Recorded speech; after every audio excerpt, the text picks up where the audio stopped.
Okay, just before I get started, I just have a couple of caveats. This is not color management training. This is not color science at all. This is just tricks and tips. This is very basic color tricks and tips for sign shops. This is not expert kind of stuff. This is just basic stuff. My name is Dean Derhack, by the way. I've been in this industry now for 25 plus years. No, just kidding. It hasn't been that long. It feels that long though, doesn't it?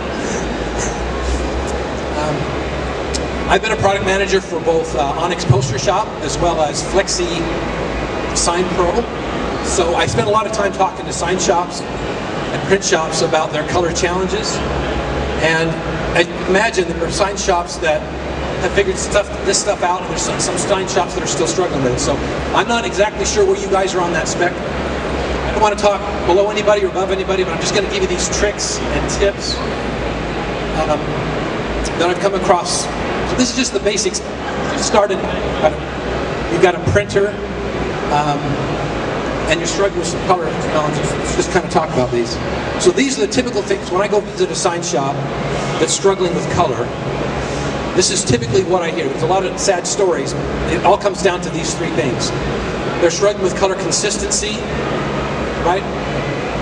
Consistency is getting the same color over time.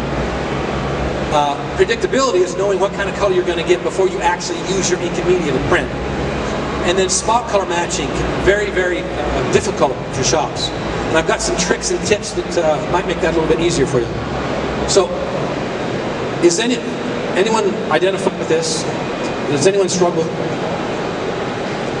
No? Maybe a little? Okay. All right, so let me go through these tips here. First of all, the biggest challenge I see sign shops actually have in improving their color is actually improving their color. In other words, actually doing something about it. Sign shops like to complain about color challenges, but then they don't actually change anything in their color workflow to solve those color challenges. And so I always remind the shops that ink is very expensive. Ink costs more than blood.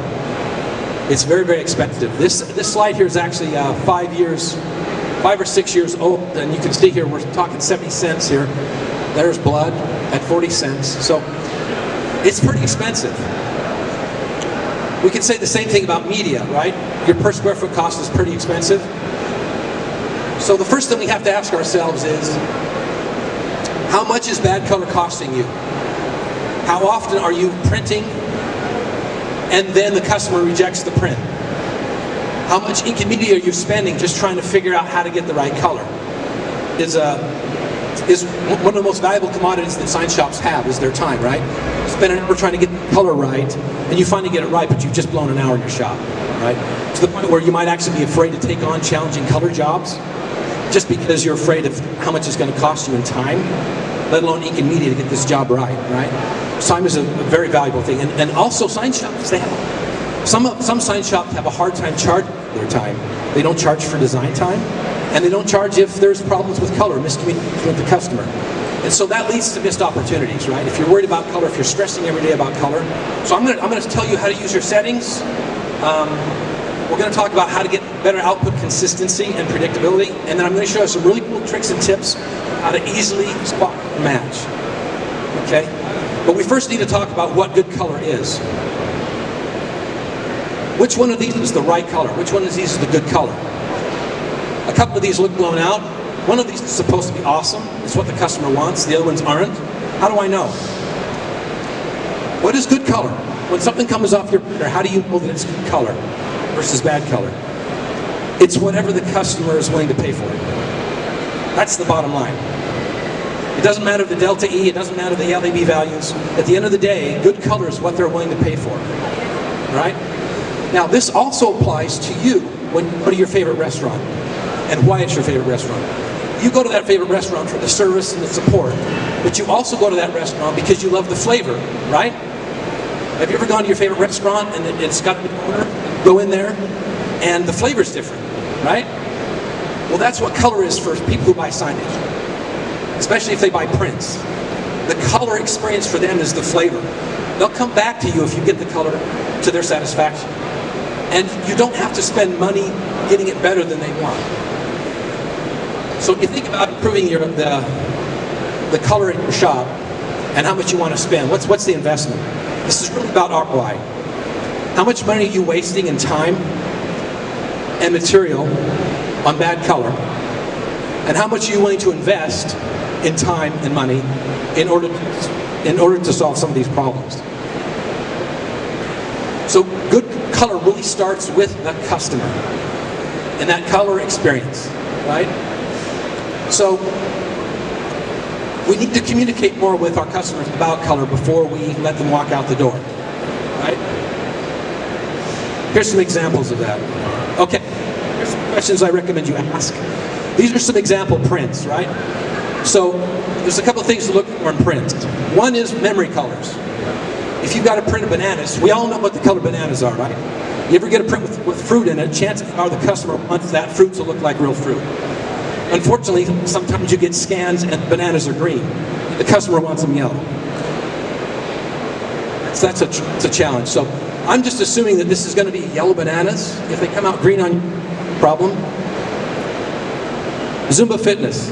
Okay, I'm going to ask the customer 2 questions. Is that orange? Does that have to be that orange? In fact, look here. There are actually different colors here.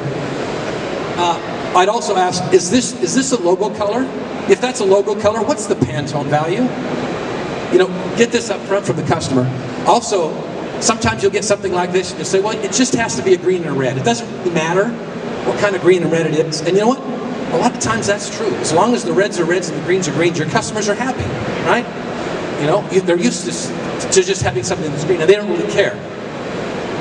So be sure and you ask these kinds of questions to your customers right up front. It'll help you down the road. Okay, so here's another example of this. So everyone talks about Coke Red. What's Coke Red?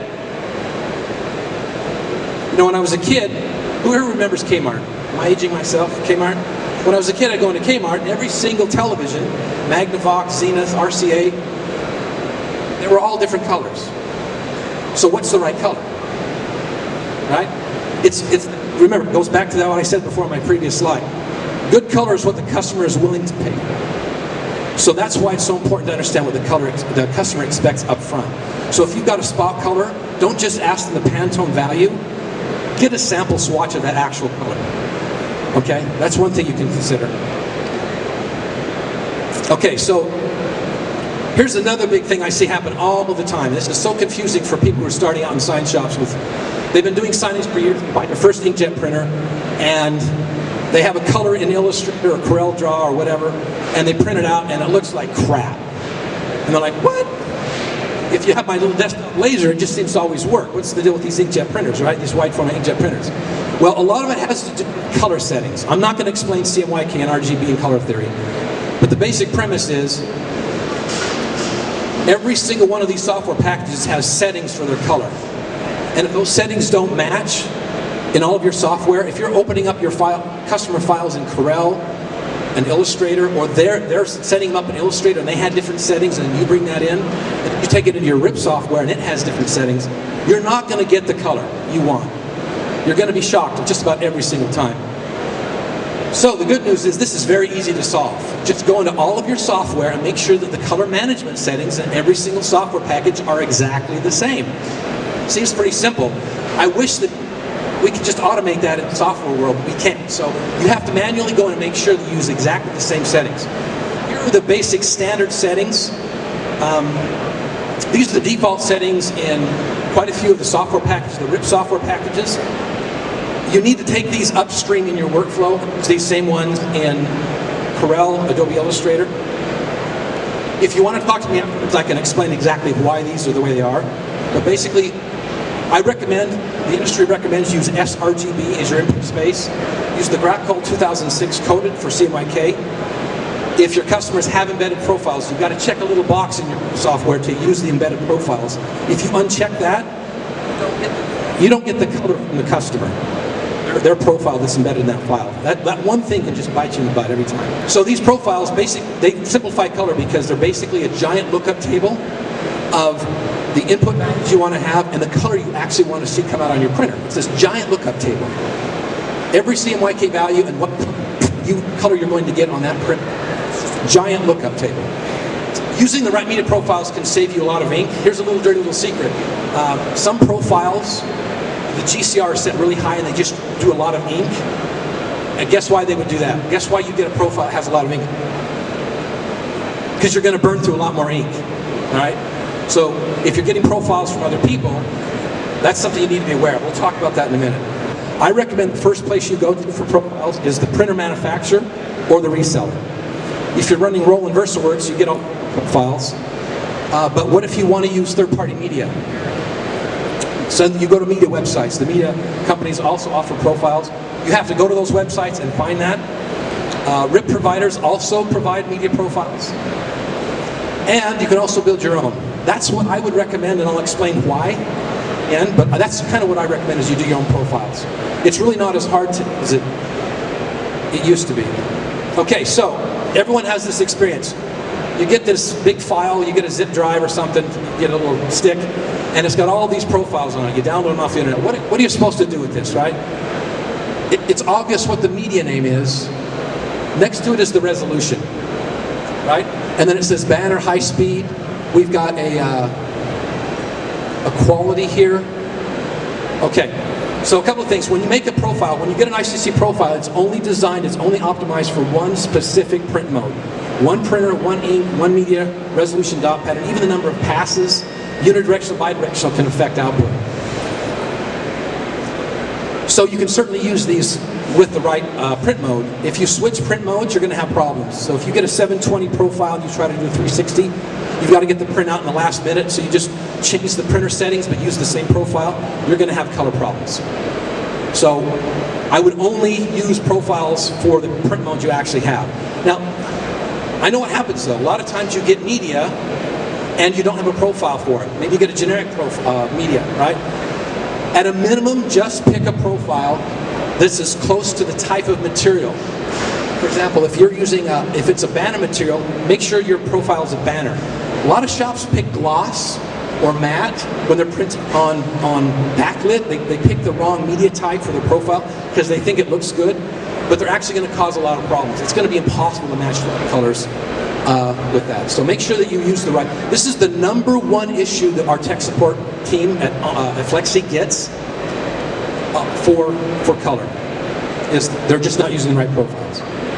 Okay, so let's just assume for a minute you've gotten that far and you've got your profiles. Now you need to have a sample image. You need to have a test sample image. Remember, we're going for color consistency. The only way to get color consistency is to consistently print your test image and make sure that everything's okay. And this is just a spot check, all right? Now, if you don't have a sample image on your own, that's okay.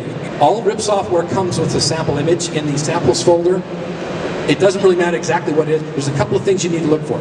Your test image has to have gray balance gradients. Okay, you see here on the side here?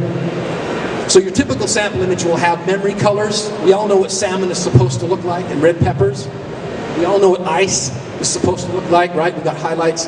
Flesh tones are very important. But we're going to focus right here on this part, all right? So here's the 3 things you need to look for when you have your sample image. Before you print any commercial stuff for your customers, you want to make sure that your gray balance is gray. Equal amounts of cyan, magenta, and yellow is supposed to equal gray. And on swap type inks, that ends up on your printer. This will look kind of a brownish. It's a warm gray. These are equal amounts of cyan, magenta, and yellow. Get you your warm gray. If you print this green or it's blue, you've got a problem, because your inks have to be balanced. In order to get, for example, a 50% red, 50% red is 50% magenta and 50% yellow. If I'm off at my gray balance, I'm not actually getting the 50%. I'm maybe getting 55%, and I'm not going to hit that color. So you want check your gray balance. It should be nice and brown. You should have consistent hues all the way down. If you see hue shifts here as well, that's another problem. Third one is your primaries. Most sample images will have 100% of your double combinations, like 100% magenta and yellow for red. If that looks bad, if that looks scary, if this yellow looks green, you've got a problem. The problem is probably go back, check your settings, check your profile. But I would not do any commercial work if this sample image doesn't look good. Okay, next thing I want to talk about is spot color matching. All right. This is probably the biggest challenge that sign shops have when they first start printing is how do I match my spot colors? So there's three kind of measurement devices. Obviously eyeball, right? It's free, but it's priceless actually. And you can get a lot done just by eyeballing your spot colors. There's also these really cool measurement devices that have just come out in the last couple of years. And there's one that's under $100 that's fantastic. It lets you read spot colors. It gives you the right color value, and you just put that in the software. I'm going to show you that. And then, if you're really serious about making a profit with color, you need to get a color measurement device. You can get this one on Amazon for $1,200. It's the i1 Pro. It's worth every penny of it. It will pay for itself, depending upon how many times you, how big your dumpster is at the end of every day, or how often you fill your dumpster with bad color prints. This thing can pay for itself very quickly. Okay, so if you've only got an eyeball, that's great. You can do spot color matching all day long. This is a fantastic, people have been doing this for years. It works great. What you do is you take a bunch of colors. Some of the software, some of the design software can create a palette for you. You can also sometimes, RIP software will have a full Pantone chart in their samples folder. So go to the samples folder of your RIP software. You'll find this wonderful Pantone chart. Just take it and print it up and put it on your wall. And when people that come into your shop are really, really insistent about a specific color, you just go over and pick the color. Then you use that in the software. Pretty straightforward. In fact, this is exactly how ICC profiles work. They just have a giant lookup table. Every CMYK value and its LEB color, and do the same thing. So you can actually do the same thing with just printing this. The one trick is you got to print this out for every media and print mode you're actually selling. There's another cool feature that some of the RIP software have come out with. This is included in FlexiSign, but some of the other RIPs have this as well now. And it's a spot color matching tool built into the software. So what you do is you pick a color, an LEB value you want to hit or CMYK value, and the RIP automatically prints an XY chart. So our actual color, I think the color we pick is like right here, and then there's combinations. What you do is you take your customer's spot color that they have, get a hole puncher, punch a hole in their color, and you just move it across here. And you look until the hole that you punched in their color matches the patch. And in the RIP software, you just enter in the X and Y, and there you go. You don't need to know anything else about color. You just use your eyeball and just pick the colors that match. This is called Battleship Color. Color Battleship. Okay, now another easy way is getting one of these devices. This is Colorcaster's version. I highly recommend it. Every shop I think should have this. It's a little device, works with your mobile phone. You click on a color and it tells you the LEB value. If your customer's got spot colors, you just put all of those in the file, or whatever. The best way to match colors is to actually have a color, a visual color from the customer. Because that's the color, that's in their mind, that's the color they want to see. So what you want to do is read that color. You can also read multiple colors, and then you put those in the software, and then it will just automatically match those spot colors.